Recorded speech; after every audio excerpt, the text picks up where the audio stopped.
Você é Joseph K., disse o sacerdote erguendo a mão sobre a balaustrada num movimento indistinto. Sim, disse K. Pensou como sempre dissera tão abertamente o seu nome, mas como desde fazia algum tempo este lhe pesava. Agora também havia pessoas com as quais se encontrava pela primeira vez que sabiam seu nome. Como era bom se apresentar primeiro e só então ser conhecido. Você é acusado, disse o sacerdote em voz particularmente baixa. Sim, disse K. Fui informado disso. Então você é aquele a quem procuro, disse o sacerdote. Sou o capelão do presídio. Ah, sim, disse K. Mandei chamá-lo aqui, disse o sacerdote, para falar com você. Não sabia disso, disse K. Vim aqui para mostrar a catedral ao italiano. Deixe de lado o que for secundário, disse o sacerdote. O que você tem na mão? É um livro de orações? Não, respondeu K. É um álbum dos monumentos da cidade. Largue-o, disse o sacerdote. K atirou-o fora com tanta violência que ele se abriu e deslizou um pouco pelo chão com as folhas amarrotadas. Você sabe que o seu processo vai mal? Perguntou o sacerdote. É o que também me parece, disse K. Fiz todos os esforços, mas até agora sem êxito. É verdade que ainda não terminei a petição. Como imagina que vai ser o final? Perguntou o sacerdote. Antes julgava que deveria terminar bem, disse K. Agora, às vezes, até eu mesmo duvido disso. Não sei como vai terminar. Você sabe?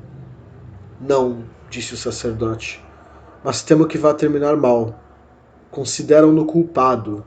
Talvez o seu processo não ultrapasse nem mesmo um tribunal de nível inferior. No momento, pelo menos, consideram provada a sua culpa. Mas eu não sou culpado, disse K. É um equívoco. Como é que um ser humano pode ser culpado?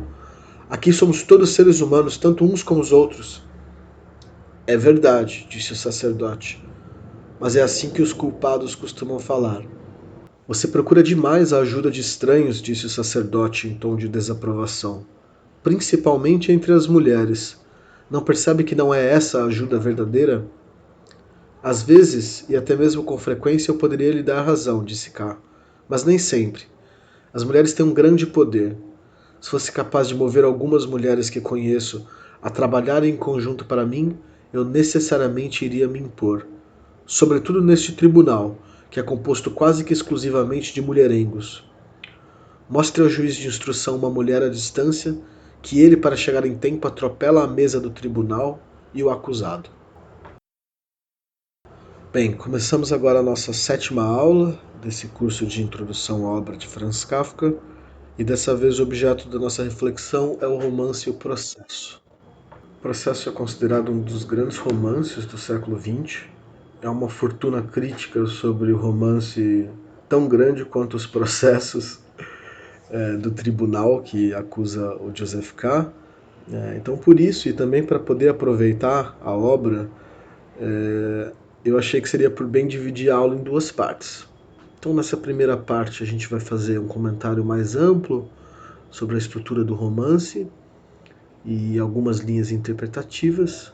E na próxima aula, a gente vai se aprofundar em algumas outras questões.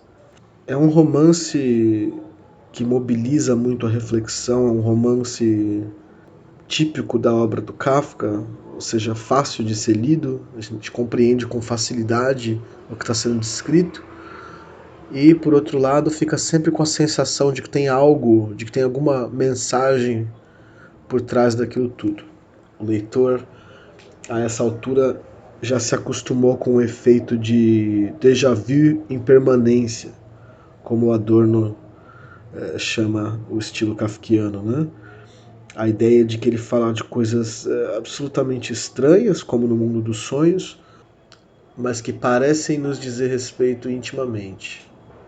Pensando em como introduzir essa aula, eu me senti enredado no romance e pensei na imagem do labirinto, essa imagem que atravessa a história da literatura, que tem um começo grande com o mito do Minotauro e da Ariadne e do Teseu, e que vem até a literatura moderna, até a literatura contemporânea com o Borges, por exemplo, e a versão dele do Minotauro.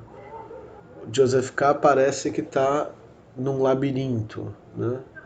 O labirinto é esse espaço que parece absolutamente desorganizado para quem o cruza. O labirinto também tem uma dimensão temporal, perde-se a noção da hora lá dentro. O labirinto também está relacionado ao desejo. A gente entra no labirinto em busca de alguma coisa e acaba se perdendo lá dentro e depois busca a saída, tendo ou não encontrado esse objeto de desejo inicial.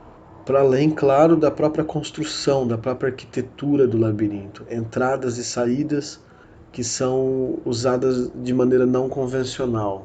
A gente vira uma curva achando que vai encontrar a clareza, por exemplo, de uma avenida de uma grande cidade e se percebe novamente num beco ou num espelho.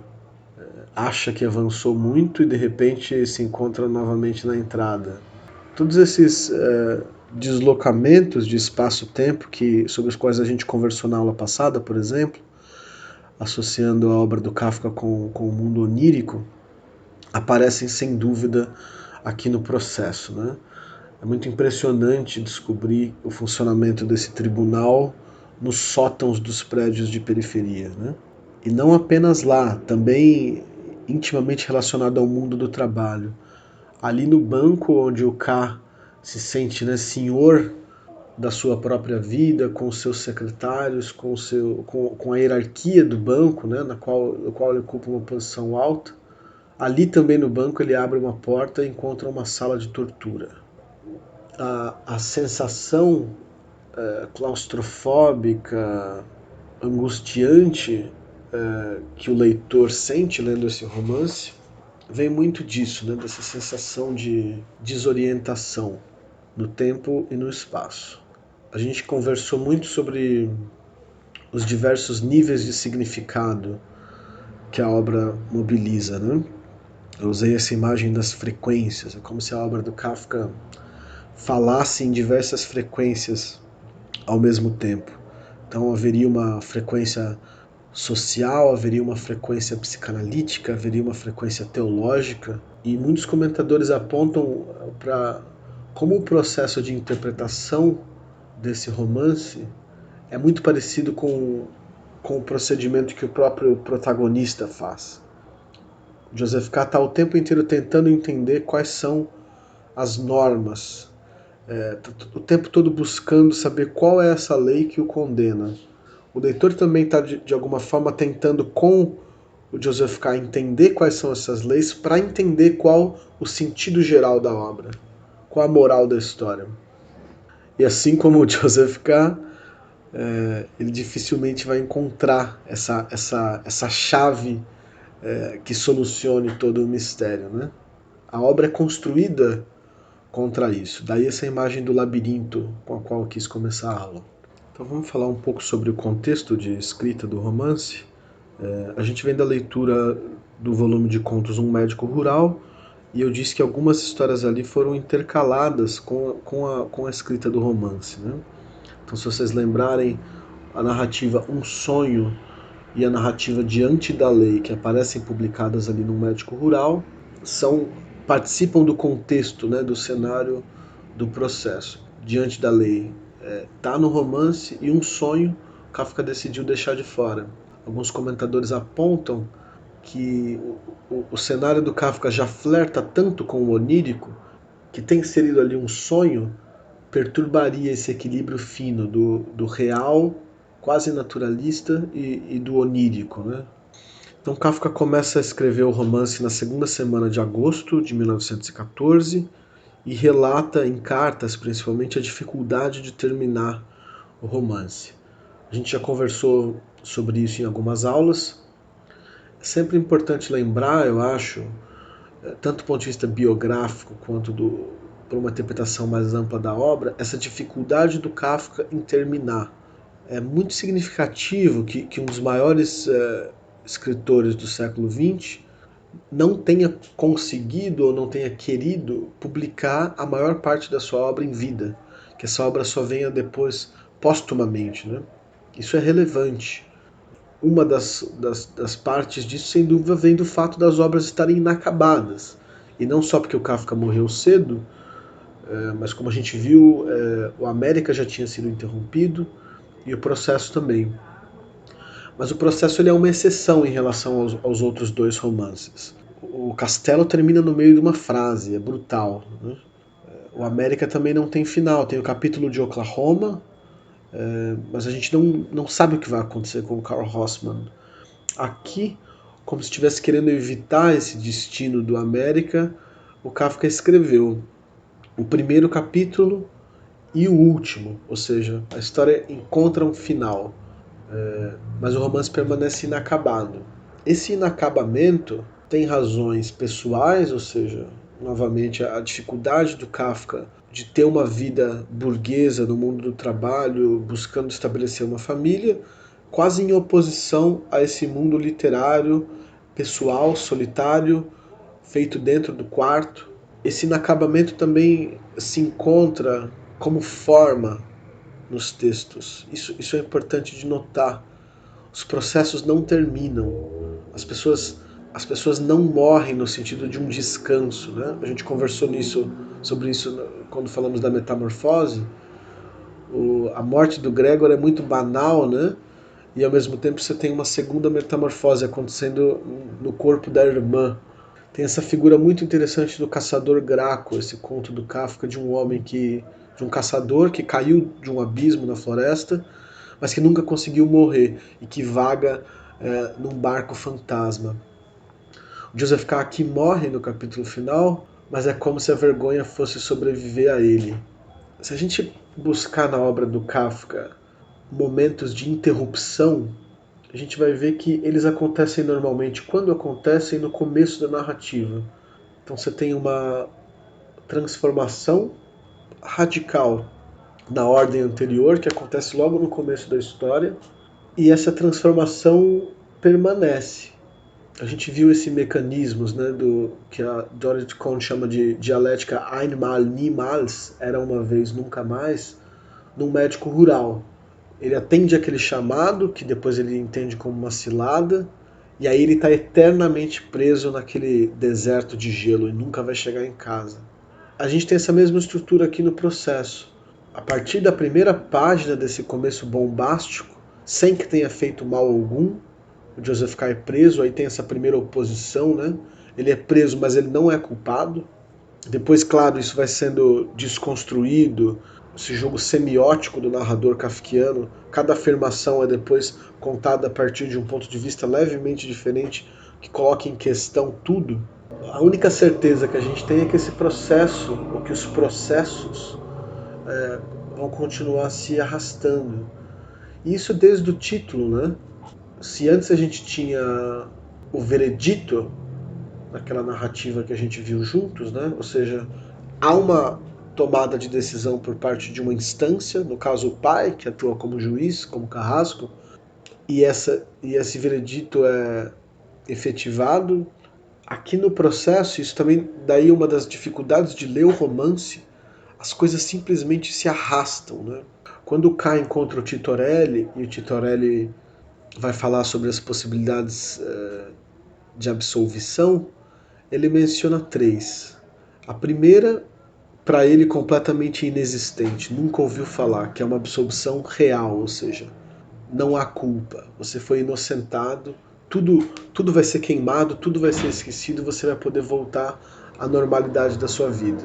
Mas ele insiste, né? Ele nunca viu isso, nem o pai dele nunca viu isso. É uma absolvição lendária, por assim dizer. E aí ele oferece ao Joseph K. 2 tipos de absolvição, né? Uma modalidade rápida, que exige muito trabalho, mas que corre o risco de que o processo volte imediatamente depois, ou um arrastamento lento do processo. Mas vejam, não há fuga, não há uma transformação possível, né? Uma intervenção efetiva, uma mudança nessas condições iniciais. Joseph K. está preso e o leitor com ele nessas condições que foram estabelecidas. E ele se esforça, nesse sentido, Joseph K. embora no mundo extra-tribunal seja uma pessoa completamente dentro do status quo, né? É quase um banqueiro, sabe muito bem mobilizar as pessoas no seu interesse. Por outro lado, quando colocado nessa posição de acusado, tem uma posição crítica, né? Tem uma posição subversiva quase. defesa dele muitas vezes se mistura com um ataque à injustiça que ele vê no tribunal. Tem frases que poderiam realmente estar em livros de sociologia ou em livros de militantes revolucionários, né? Essa ideia de que o tribunal inteiro poderia ser substituído por um único carrasco é de uma síntese brutal kafkiana, né? O tribunal inteiro, todo um sistema jurídico, do ponto de vista de um acusado que se sente injustiçado, poderia ser substituído pela imagem de um carrasco. Que, evidentemente, qualquer pessoa que esteja minimamente atenta à realidade social brasileira vai entender essa posição do Joseph K., em que juízes te condenam por tráfico de drogas ou consumo de drogas, se você for pego com a mesma quantidade, mas aí vai depender da cor da sua pele ou da sua origem social. Ou seja, para certos sujeitos históricos muito concretos do nosso contemporâneo, essa posição de um sistema jurídico que age apenas como carrasco é muito realista, é muito reconhecível. Mas antes da gente adentrar nessa questão das implicações contemporâneas do romance, vamos fechar essa questão do não fechado, ou seja, dessa incompletude da obra, desses processos que vão se arrastando. Aqui tem uma noção temporal muito específica e muito moderna. Um passado que perdeu a força, o que parece que não age mais no presente, e um presente que não está voltado para o passado mais, ou seja, se vocês pensarem em estruturas sociais mais tradicionais, ou seja, a palavra do antigo vale, a palavra do antigo ensina, é a partir das experiências do passado que a gente vai tomar decisões no presente. A temporalidade moderna inverte esse sinal. Então é um presente que está sempre buscando o futuro, o novo, a nova mercadoria, a nova atualidade, o jornal, o noticiário, uma ideologia do novo, né? Mas esse novo exige um deslocamento a partir da própria posição presente. E exige, sem dúvida, um olhar que nunca é para trás, que nunca é para o passado. Me parece que a gente tem uma versão um pouco deformada, um pouco doentia dessa noção, dessa temporalidade no romance.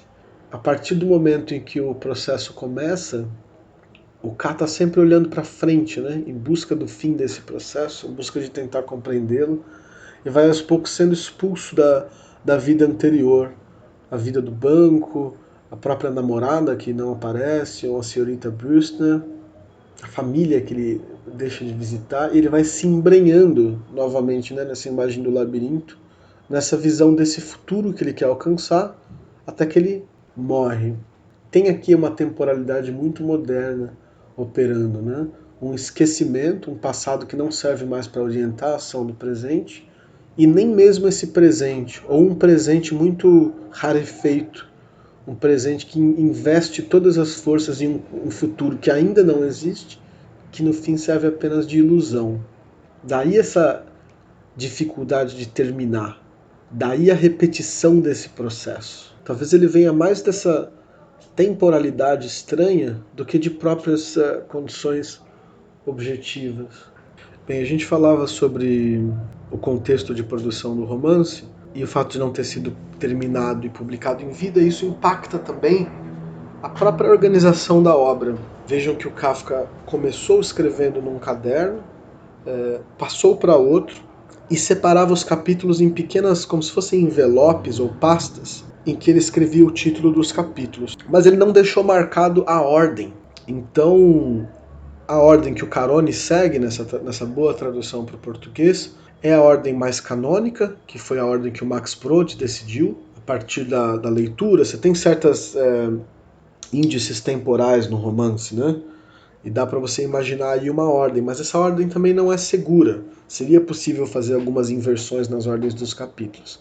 Vocês vejam que interessante, né? Um romance tão canônico, do qual a gente não tem nenhuma versão definitiva. É muito sintomático da obra do Kafka isso, esse caráter de não terminado, né? Inclusive tem uma versão crítica alemã muito interessante, em que o que eles fazem é tentar reproduzir em um volume esses envelopes E aí você mesmo tem a liberdade de alterar a ordem, né? Claro, também alterando o sentido da narrativa. Então vamos falar um pouco agora, novamente, sobre o vocabulário kafkiano, né? O Carone se esforçou muito para tentar trazer um pouco a secura do alemão do Kafka. Então, se a gente pensa numa linguagem literária do começo do século XX, se a gente pensa num escritor como Proust, por exemplo, ou como Joyce, aqui em Kafka parece que tem uma secura, né? Ele não está inventando palavras, ele não está fazendo um preciosismo literário, resgatando palavras antigas, inventando palavras novas. O gesto kafkiano aqui me parece, do ponto de vista do vocabulário, o da paródia. Então Kafka traz esse alemão quase artificial do mundo do trabalho, do mundo do escritório, e escreve literatura com ele. Esse gesto que eu queria que ficasse claro para vocês aqui. O Kafka não é um inventor no sentido do Guimarães Rosa, por exemplo. Ele tem muito mais, ele joga muito mais com deslocamentos. Quão estranho é ter a linguagem de relatórios burocráticos na literatura.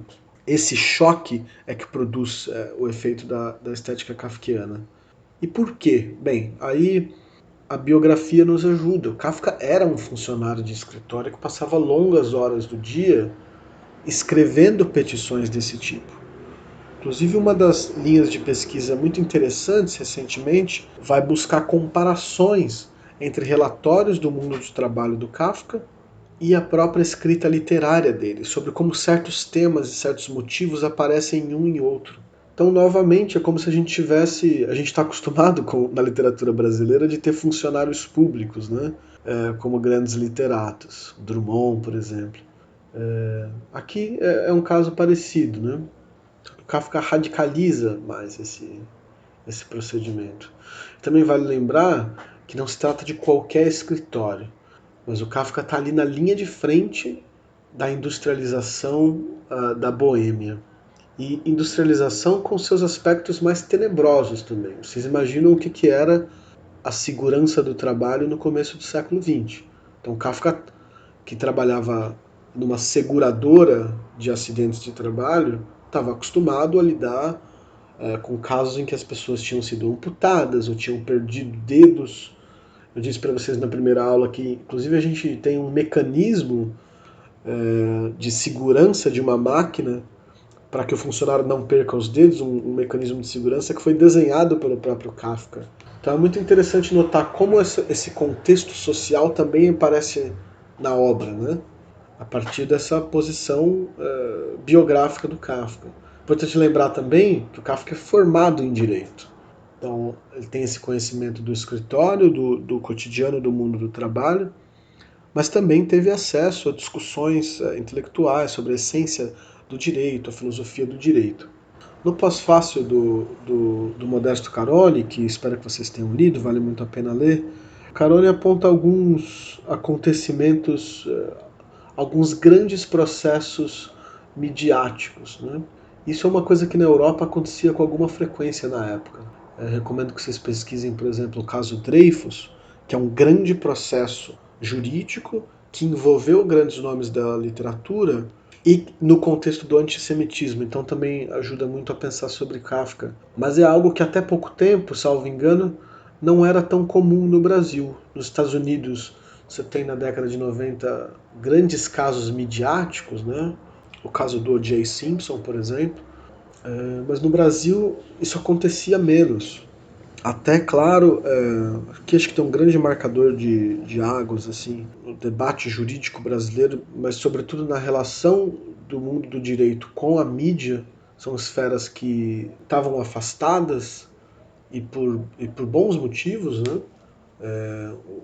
O que deve ser noticiado são as partes do procedimento, os resultados, e não personalidades ligadas ao processo, né? Então, na Lava Jato, a gente vê, de repente, juízes e promotores que são ascendidos à posição de estrelas. Se mistura, parece, o mundo das grandes personalidades das redes sociais, invade o noticiário, que ao mesmo tempo invade o mundo jurídico.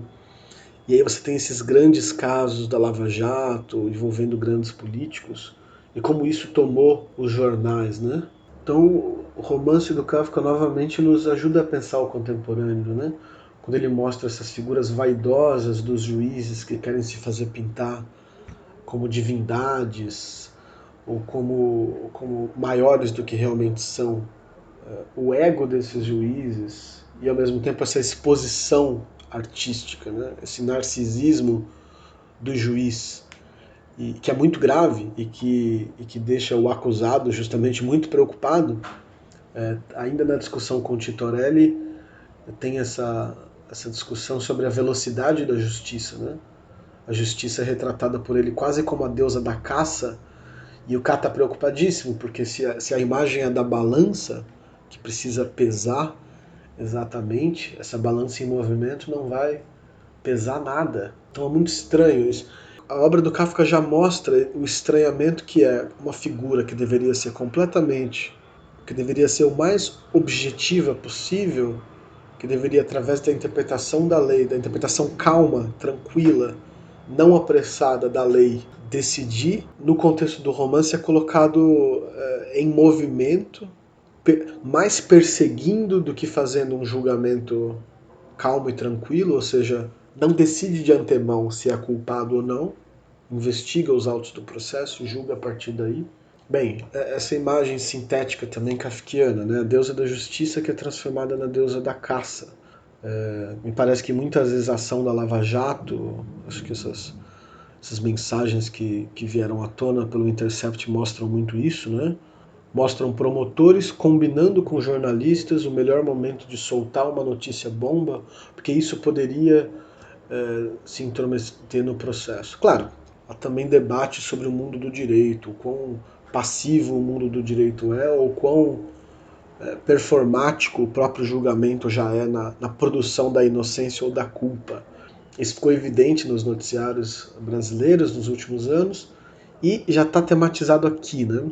Interessante que a gente não precisa simpatizar com o Joseph K. Aliás, cada vez que eu releio o processo, eu acho o K menos simpático no tratamento dele com as outras pessoas, com as mulheres. Ao mesmo tempo, não dá para discordar de que tem algo de profundamente corrupto em funcionamento aqui, né? Bem, aí a gente deve ao Elias Canetti também, que tem um belo livro sobre o Kafka, que chama O Outro Processo, em que ele vai fazer relações entre o noivado do Kafka, então a gente já conversou sobre isso, o Kafka foi noivo da Felice Bauer por 2 vezes. Durante a escrita aqui, em 1914, eles rompem, o Kafka vai até Berlim conversar com a família da moça, tentar explicar o que aconteceu, né? Por que esse noivado não se converte em casamento. E lá eles têm um encontro em um hotel que o Kafka depois vai mais de uma vez se referir como o tribunal de Berlim. De volta completamente arrasado para Praga, o relacionamento acabou. Mas o Elias Canetti vai justamente colocar lado a lado a movimentação desse processo interminável, do qual o Joseph K. tenta escapar, e esse relacionamento também que não avança pelos motivos mais complexos e kafkianos, e que não se conclui, e que no fundo, e do fundo do qual o Kafka também estava tentando escapar. Então, só para a gente ter em mente também essa outra frequência, né?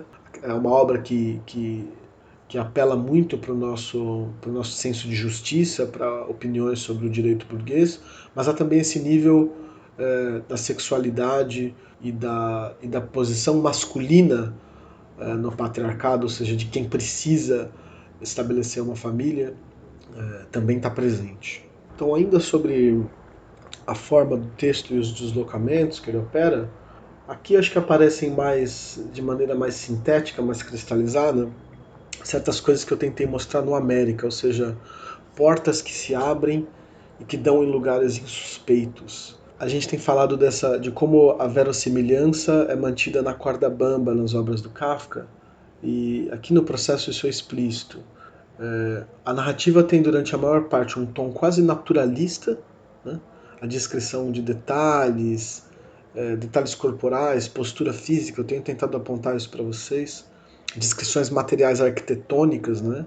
E ao mesmo tempo pequenas traições, traições estéticas, né? Pequenos deslocamentos. A coesão interna da obra, esse cenário naturalista, nunca é rompido de vez, mas aqui e ali esses elementos oníricos, esses deslocamentos, causam um estranhamento. E é um estranhamento permanente, porque essas coisas reiteradamente voltam, né? Então o Carone diz, por exemplo, que o leitor kafkiano se sente mareado em terra firme durante o romance. Outra coisa interessante para se notar é como o Kafka preenche o meio da história, né? Então se a gente pensar que há um começo e há um fim escritos, o que é que acontece no meio, né? Bem, acontecem principalmente repetições. E repetição naquele sentido sintático mesmo, da escrita kafkiana. É dada uma informação, em seguida o ponto de vista sobre essa informação é deslocado, de forma que a informação é colocada em dúvida, a essa dúvida é acrescentado um outro ponto de vista e por aí vai. Até a afirmação inicial sobre a não culpa do K fica em questão, a gente não sabe de fato se ele é culpado ou não. Essas repetições com variação também se dão ao redor de temas, né? Então você tem o tempo todo a questão da sedução ou da tentação. O K está sempre tentado a fazer algo, está sempre em busca de algo. Isso muitas vezes é frustrado. O objeto dessa tentação muitas vezes são as mulheres, né? Então a gente tem aí mais ou menos 3 figuras de amantes. A primeira, a namorada, da qual ele fala logo no começo, que a gente nunca vê. A segunda, a senhorita Brewster, que ele tenta um pouco invasivamente cooptar ou seduzir, sem muito sucesso. E por fim a figura da Lene. Essas figuras femininas, que são alvo de uma busca, ao mesmo tempo também cumprem a função de conselheiras. Então esse é outro tema que aparece na obra também, a figura do conselheiro. Você tem o tio, você tem o diretor do banco, você tem essas mulheres, você tem o advogado, você tem o próprio cliente do advogado, como se houvesse uma lei ou um texto que não é legível para esse personagem e os outros personagens tentassem aconselhá-lo o tempo inteiro sobre como melhor interpretar essa lei ou esse texto. Então percebam que novamente a gente está na mesma posição do Joseph K. Né? A gente não entende as regras que compõem esse mundo jurídico desse outro tribunal. E esses personagens vêm em auxílio dele e em auxílio nosso também. Outras imagens também, a gente tem tentado fazer essa leitura atenta, observando a repetição de certas imagens na obra do Kafka, né? Aqui uma imagem que tem nos acompanhado no curso desde a primeira aula é a imagem da janela. Então o processo está cheio de janelas e é um uso muito interessante, né? Logo no primeiro capítulo você tem esses idosos olhando dentro do quarto do K. Aqui tem uma inversão muito interessante, né? O quarto como lugar privado se torna de repente um lugar público, se torna praticamente ali uma delegacia de polícia ou mesmo um tribunal. E do lado de fora, essa janela se converte de alguma forma em como se fosse televisão, acesso do público a esse privado que foi transformado em público. Aqui novamente a espetacularização também do mundo jurídico, né? Esses processos eles correm de maneira espalhafatosa, eles começam a prejudicar a vida pessoal do K. Não tem direito de anonimidade aqui, né? Na citação inicial com a qual eu comecei a aula, o Joseph K se lamenta disso, né?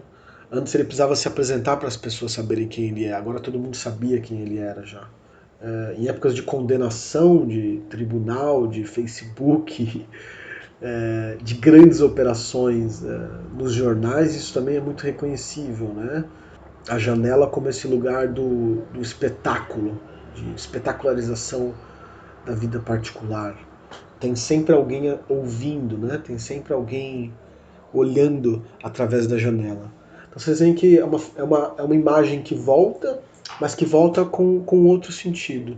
Se ali em contemplação a janela era quase uma possibilidade, ainda que imaginária, de fuga, aqui ela é o contrário, né? Não é mais você que olha para fora em busca de uma saída, você é olhado, como se estivesse dentro de uma jaula. Eu tenho lembrado, né, as grandes operações policiais, jurídico-midiáticas do Brasil, porque esse é um dos esforços do curso, né? Ler Kafka a partir de agora e a partir do Brasil.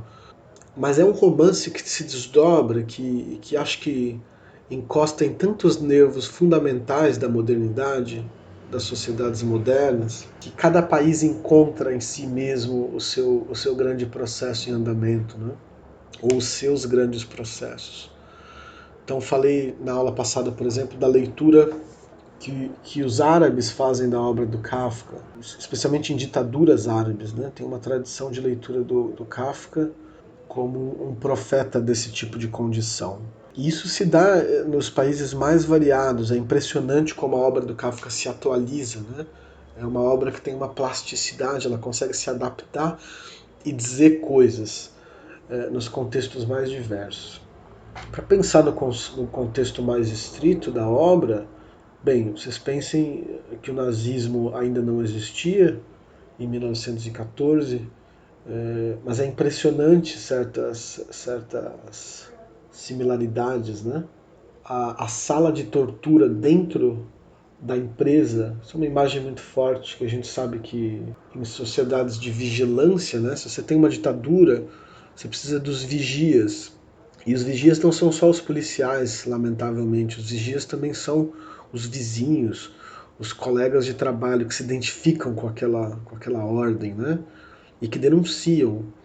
Então a gente sabe, por exemplo, no Brasil, que em fábricas, a Volkswagen, por exemplo, você tinha mini DOPs, por assim dizer, né? Então funcionários, normalmente chefes, que denunciavam a ação subversiva desses funcionários, inclusive com pequenas salas de tortura.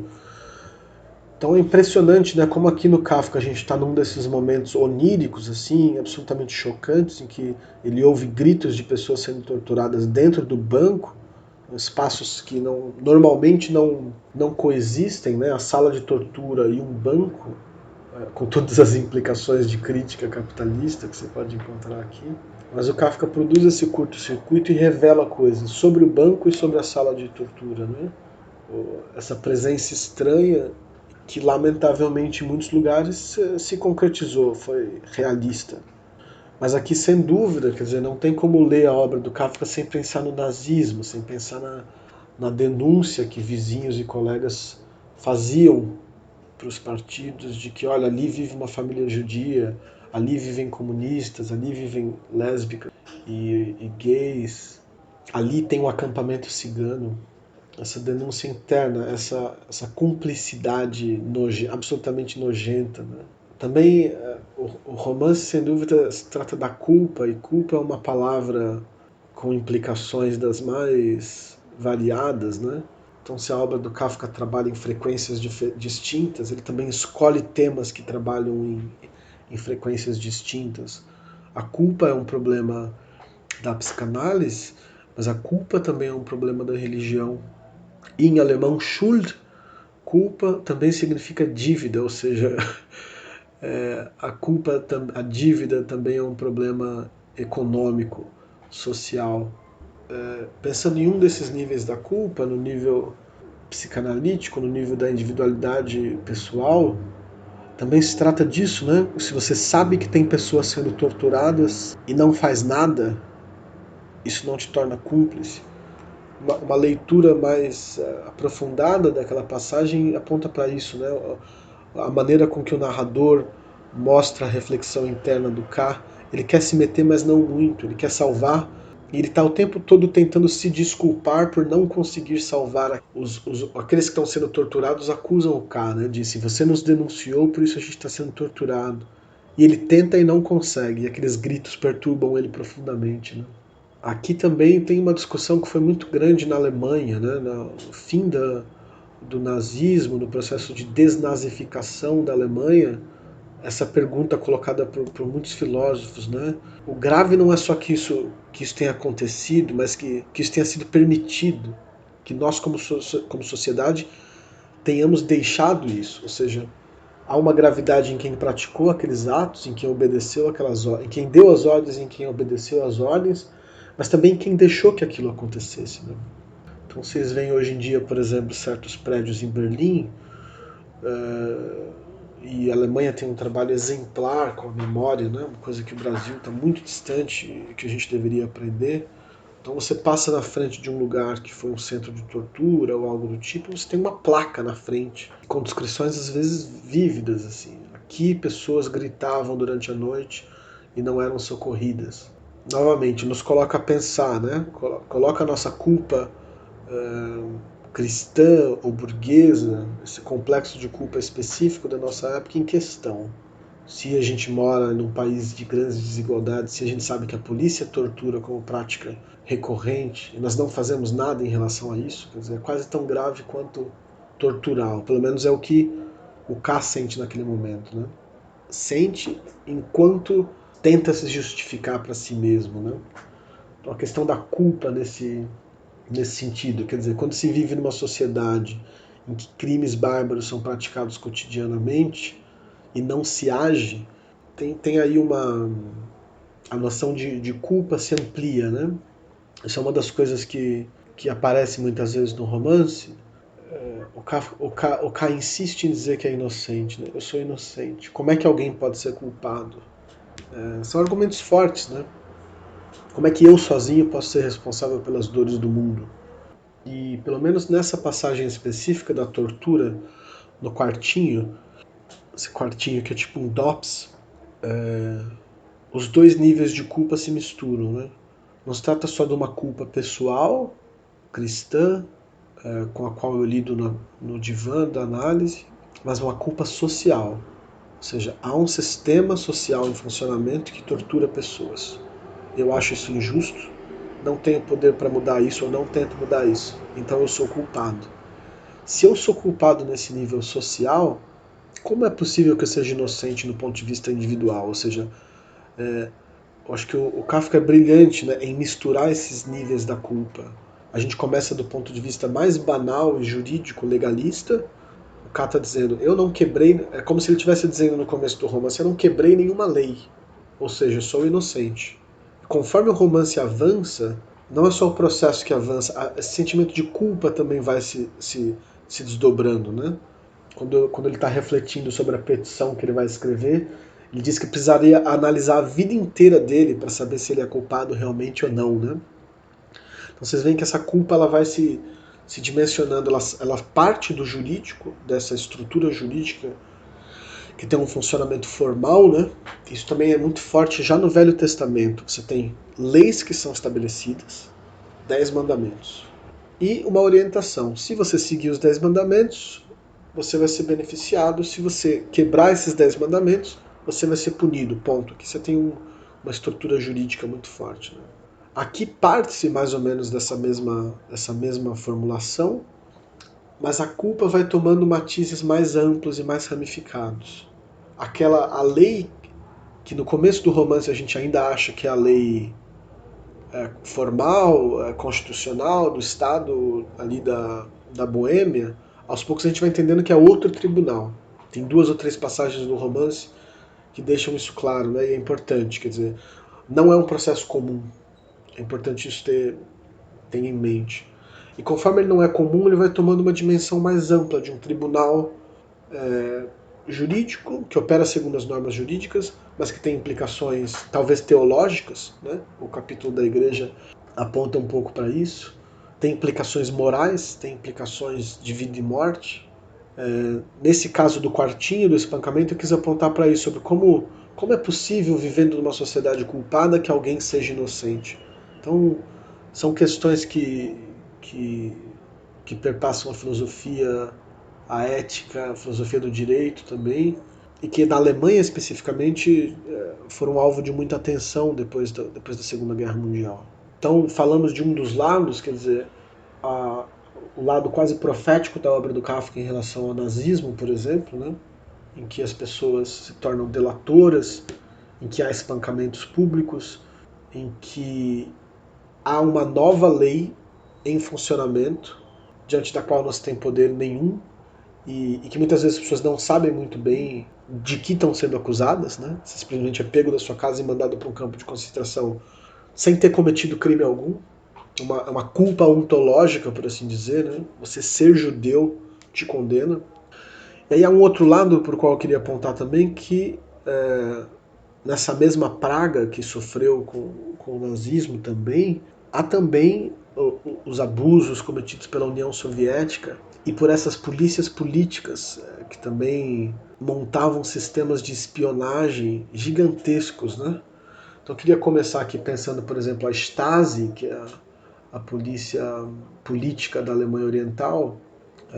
Quando o sistema caiu, um processo muito parecido com o que aconteceu com o nazismo aconteceu em relação a essas polícias políticas. Então muitos documentos de espionagem vieram à tona e era impressionante. Você tinha assim, praticamente 1 a cada 50 cidadãos era um informante da Stasi, ou seja, uma sociedade de controle total, né, dessa polícia política com intenções muito específicas. Essa imagem dos vizinhos que olham da janela e dessa judicialização do mundo, né? Tudo, cada pequeno ato se torna digno de um pequeno processo, de um pequeno relatório, de um pequeno dossiê. Isso também aparece nessas polícias políticas soviéticas, de países alinhados. Se a gente olha os arquivos do DOPS no Brasil também, que não tem nada de soviético, muito pelo contrário, a gente vai ver esses grandes essa indistinção entre a vida privada e a vida pública. Né? Cada ato é cooptável por uma grande máquina jurídica. Máquina, aliás, sobre a qual, por definição das ditaduras, não há controle popular, ou seja, não há imprensa, não há ações públicas que podem ser tomadas contra governantes. O Estado e o governante se misturam ali no autoritarismo. Claro, dá muito para pensar no nosso contemporâneo, sem dúvida, que só apontar os dois exemplos históricos mais próximos do Kafka, né? Essas polícias políticas da Stasi e o nazismo, mas é um romance sobre controle, né? Sobre estar sendo controlado, sobre estar dentro de uma máquina da qual não se consegue sair, está sendo observado o tempo inteiro, ter que prestar contas o tempo inteiro. E, bem, na nossa era de mídias sociais, de smartphones. Então, um jornalista disse muito bem uns 10 anos atrás que o Big Brother somos nós, né? Foi um erro de cálculo achar que seria o governo instalando câmeras em todos os lugares. Nós carregamos essas câmeras no bolso e nos filmamos o tempo inteiro, né? O que, claro, também não impede os governos de instalar suas próprias câmeras. O controle social de países, grandes países asiáticos, enfim, estamos em pleno século XXI aqui no processo. Por exemplo, logo no primeiro capítulo, quando ele ainda está tentando entender quem são aquelas pessoas, né? Esse tom de disputa, de observação, assim, eu cito. Na verdade, logo lhe ocorreu que não precisaria tê-lo dito em voz alta, que assim reconhecia, de uma certa maneira, o direito de fiscalização do estranho. Mas isso agora não lhe parecia importante. Fim da citação. Como assim o direito de fiscalização do estranho? Dá para entender aqui? O custo de transformar a vida privada em vida pública é esse direito de fiscalização que se oferece aos estranhos. Ou seja, na minha casa eu preciso prestar conta a mim, talvez as pessoas que vivam comigo, e ainda assim tem a privacidade do quarto. No momento em que isso é rompido, é transformado em algo público, seja por uma selfie, seja pela espionagem do DOI-CODE, por assim dizer, é dado um direito de fiscalização a terceiros, a estranhos, né? Ainda nessa primeira cena a gente tem essa outra afirmação do K que é muito profética, que acho que deve ter sido repetida sempre que houve um golpe de Estado e um sistema autoritário tomou o poder, e sempre que alguém recebeu a polícia ou a milícia na porta, essas palavras devem ter ressoado, né? Cito. Que tipo de pessoas eram aquelas? Do que elas falavam? A que autoridade pertenciam? K ainda vivia num estado de direito. Reinava a paz em toda parte. Todas as leis estavam em vigor. Quem ousava cair de assalto sobre ele em sua casa? Fim da citação. Também aponta aqui para essa transição.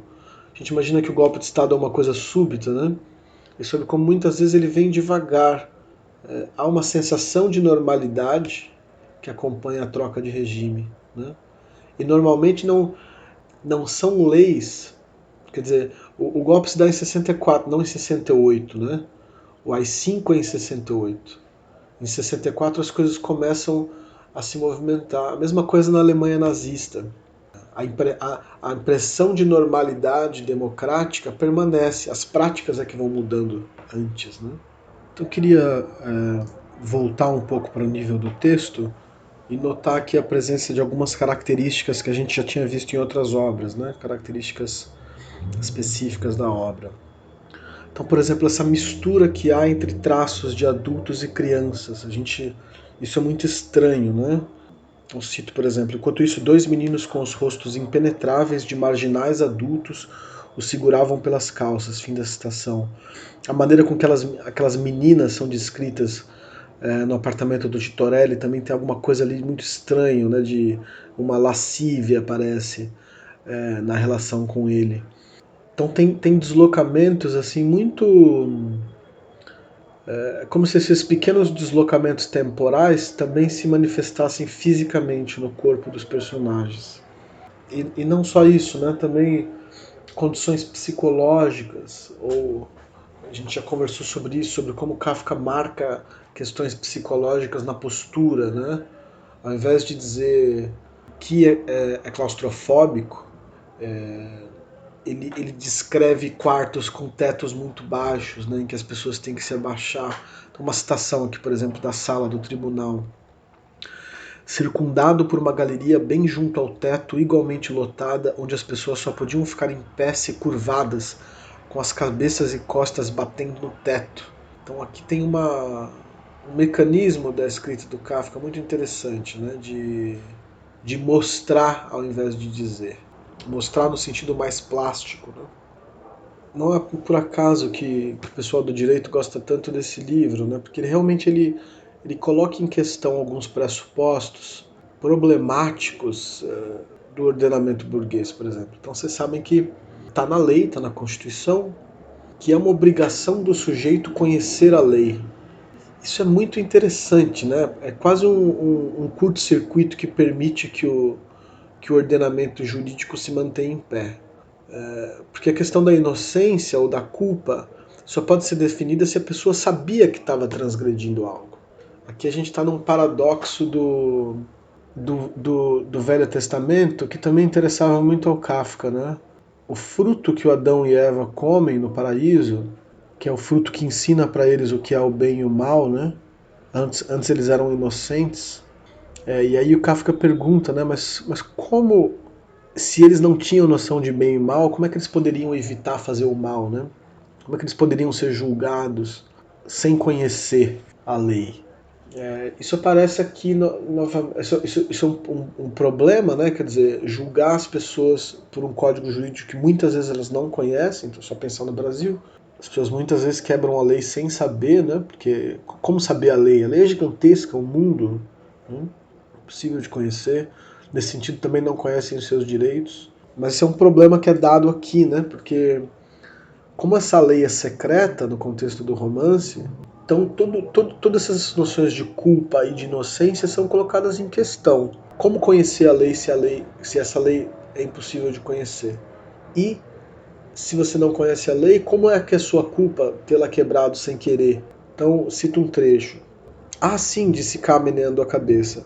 Com certeza os livros são códigos e é típico dessa espécie de tribunal que se condene não só quem é inocente, mas também quem não sabe de nada. Mais para frente, no primeiro capítulo, no entanto, tem quase o inverso disso, né? Em que o K fala para os policiais, né? Para quem vem prender ele, assim, eu sou inocente. E antes ele tinha dito que não conhecia a lei. E aí o policial fala, mas se você não conhece a lei, como você sabe que você é inocente? Vocês veem aqui, o Kafka é mestre em encontrar esses paradoxos e brincar com eles, né? Nos vários sentidos. Mas não é uma brincadeira gratuita e sem consequências. É uma brincadeira que agride, de alguma forma, o sistema jurídico burguês. Como ser culpado diante de uma lei que não se conhece, né? Daí esse puxadinho jurídico, por assim dizer, que se faz na Constituição. Vocês são obrigados a conhecer a lei.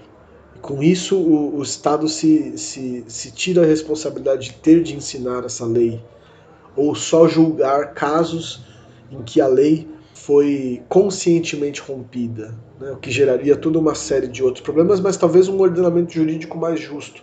Enfim, estou aqui devaneando através da filosofia do direito a partir de provocações que o texto do romance propõe, né?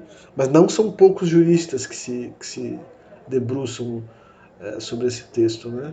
Porque aqui, e acho que as melhores reflexões são assim, né? Apontam para os extremos. Aqui se trata de lei e de estado de exceção.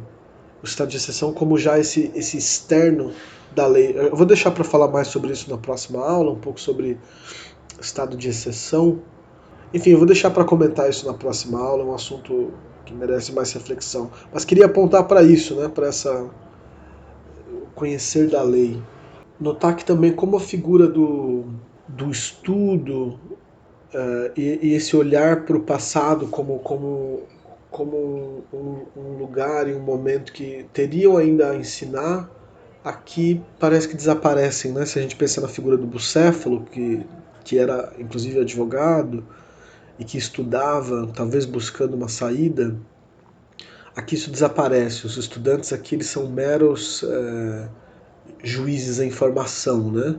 Eles são potência de poder. É um poder que ainda não existe, mas que vai estar ali, que já desfruta dos seus benefícios, né? Os estudantes do romance fazem tudo menos estudar. Inclusive porque os livros, quando aparecem, tem pornografia, tem textos obscuros, né? Os autos dos processos são ilegíveis para os não iniciados e por aí vai. Vou fazer aqui algo que o processo não faz, que é me interromper. Tem ainda certos aspectos que eu quero conversar com vocês. A autorreferencialidade da obra, a metalinguagem.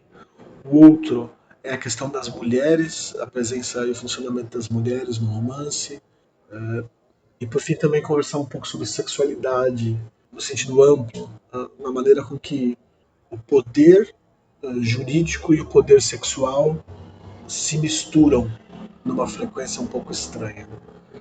Então, como disse, essa aula vai ter duas partes para a gente poder se aprofundar e se debruçar bem sobre esse romance. E vou deixar aqui alguns exercícios de leitura. Eu espero que vocês consigam essa semana responder. Bem, o primeiro tem a ver novamente com arquitetura. A gente tem a cada obra voltado nesse ponto, né? E por duas ou três vezes, a gente vê que quando o K se aproxima dos espaços de trabalho do tribunal, né, quando ele sobe nesses sótãos, também um pouco na visita com o Titorelli, ele passa mal. Né? E ao entrar nesses lugares, ele reclama do ar, né? A culpa fica do ar, o ar viciado. E aí quando ele sai, imediatamente ele se sente bem. Aqui tem uma coisa quase fantástica, né? Um funcionamento muito estranho e que o narrador, ao modo kafkiano, tenta justificar culpando o ar. A primeira pergunta é essa, quer dizer, o que significa passar mal nesses espaços? O que isso contribui para a narrativa? A segunda pergunta tem a ver com as mulheres, né, sobre as quais a gente vai conversar na próxima aula. Eu queria que vocês fizessem um esforço assim, especulativo. Como essa história seria contada do ponto de vista dessas personagens? Quer dizer, se fosse possível reproduzir um modo kafkiano de narrar, por assim dizer, como vocês acham que essas personagens, podem escolher uma específica, veriam a história? Como seria a relação delas com o tribunal e com o K? A terceira pergunta, um pouco mais mecânica, mas acho que importante para entender o modo de escrita do Kafka. Quero que vocês analisem a escolha que ele faz pelo tempo verbal, se mantém ou não durante o romance, e o foco narrativo. Então, a maior parte da história é contada em terceira pessoa e no passado. Mas quero que vocês analisem isso com um pouco mais de cuidado, porque a sensação de presente constante permanece, né? Então é interessante ver como o Kafka faz isso. Vocês podem citar passagens especificamente. Bem, agradeço a presença auricular de vocês. Na próxima aula conversamos mais sobre o processo. Fica novamente a recomendação. Assistam a obra-prima do Orson Welles, O Processo. É um filmaço. E como grande adaptação contém também ali uma interpretação muito interessante da obra. Então nos falamos semana que vem. Grande abraço.